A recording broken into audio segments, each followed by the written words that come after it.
Good morning, students. Today, Junior Inter 8 marks important list చూద్దాం. First one చూడండి, Bohr's postulates. First question, Bohr's postulates very very important, ప్రతి year పేపర్లో ఉంటుంది. Bohr's postulates and explain the importance of hydrogen spectrum. Hydrogen spectral లైన్స్ని explain చేయాలి. Next, quantum numbers. What are explain the quantum numbers. Quantum numbers 4 ఉన్నాయి కదా మనకి, ఆ quantum numbers bores పాచులేట్స్. ఈ రెండిట్లో నుంచి 1 కంపల్సరీగా ఒకటి వస్తుంది. బోర్స్ పాచులేట్స్ నుండి బోర్స్ పాచులేట్స్ క్వాంటమ్ నెంబర్స్, ఈ రెండు క్వశ్చన్స్లో నుంచి ఒకటి వస్తుంది. మనం బోర్స్ పాచులేట్స్ అనగానే పాచులేట్స్ 5 కంపల్సరీగా రాయండి. అలాగే హైడ్రోజన్ స్పెక్ట్రమ్, అక్కడ హైడ్రోజన్ స్పెక్ట్రమ్ని అడిగారు అడగలేదు చూడండి. హైడ్రోజన్ స్పెక్ట్రమ్ని అడిగితే నీట్గా హైడ్రోజన్ స్పెక్ట్రల్ లైన్స్ ఉన్నాయి కదా 5, ఆ స్పెక్ట్రల్ లైన్స్ని ఎక్స్ప్లెయిన్ చేసి స్పెక్ట్రమ్ని డ్రా చేయండి నీట్గా. తర్వాత క్వాంటమ్ నెంబర్స్ 4 క్వాంటమ్ నెంబర్స్ ఉన్నాయి కదా, 4 క్వాంటమ్ నెంబర్స్ రాసి దాని సిగ్నిఫికెన్స్ కూడా రాయాలి. Principal quantum number, azimuthal quantum number, magnetic quantum number, అలాగే spin magnetic quantum number, spin quantum number ఉన్నాయి కదా, ఈ క్వాంటమ్ నెంబర్స్ రాసి వాటి ఇంపార్టెన్స్, సిగ్నిఫికెన్స్ కూడా రాయాలి. ఈ రెండిట్లో నుంచి ఒకటి కంపల్సరీగా 8 మార్క్స్కి అడుగుతారు. ఈ రెండిట్లో నుంచి ఒకటి బోర్స్, క్వాంటమ్ నెంబర్స్, ఈ రెండిట్లో నుంచి ఒకటి కంపల్సరీగా వస్తుంది. ఓకేనా, ఈ రెండిట్లో నుంచి ఒకటి కంపల్సరీగా వస్తుంది మనకి 8 మార్క్స్కి. ఓకేనా. నెక్స్ట్, IE1 IE2 డెఫినేషన్స్ రాయాలి.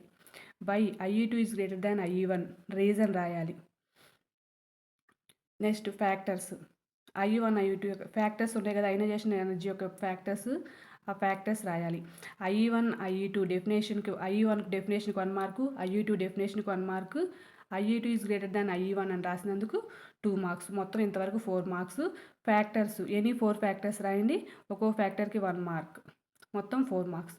ఫ్యాక్టర్స్ రాసినందుకు 4 మార్క్స్, ఈ డెఫినేషను ఇవి రాసినందుకు IE2 is greater than IE1 అని రాసినందుకు 4 మార్క్స్, టోటల్ 8 మార్క్స్.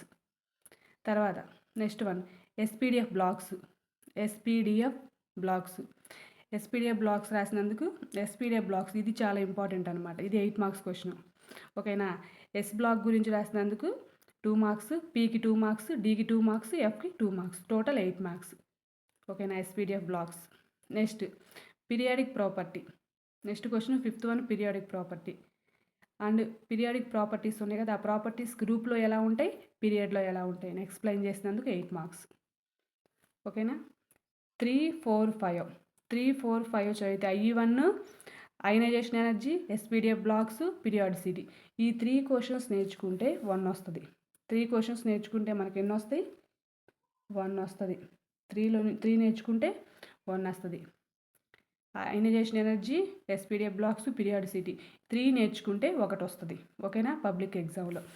ఈ 5 నేర్చుకున్నారంటే మీరు 8 మార్క్స్, ఈ 5 నేర్చుకుంటే 2 రాసేస్తారు. ఓకేనా. 2 క్వశ్చన్స్ మనం రాయాల్సింది 2నే కదా, ఆ 2 రాయగలుగుతారు. ఒక లాస్ట్ ఇయర్ 2023 మోడల్ పేపర్ కూడా ఒకసారి చూడండి. ఈ మోడల్ పేపర్లో చూడండి, మనం ఇప్పుడు చెప్పుకున్నాం కదా, బోర్స్ పాచులేట్స్ హైడ్రోజన్ స్పెక్ట్రమ్ గురించి ఇచ్చారు. బోర్స్ పాచులేట్స్ హైడ్రోజన్ స్పెక్ట్రమ్ గురించి రాయమని చెప్పారు. 20 క్వశ్చన్. 21లో ఏమి ఇచ్చారు, SPDF బ్లాక్స్ ఎలిమెంట్స్ ఇచ్చారు 8 మార్క్స్కి. సెక్షన్ Cలో 8 మార్క్స్ ఉంటాయి కదా, సెక్షన్ Cలో 8 మార్క్స్, 19, 20, 21 8 మార్క్స్. 3 ఇస్తారు, 3లో ఎనీ 2 మనం రాయాలన్నమాట. మనకి బోర్స్ పాచులేట్స్ రాయగలుగుతాం, SPDF బ్లాక్స్ ఎలిమెంట్స్ రాయగలుగుతాం. ఓకేనా. ఈ 5 కంపల్సరీగా నేర్చుకోండి. ఈ 5 చాలా చాలా ఇంపార్టెంట్. Thank you.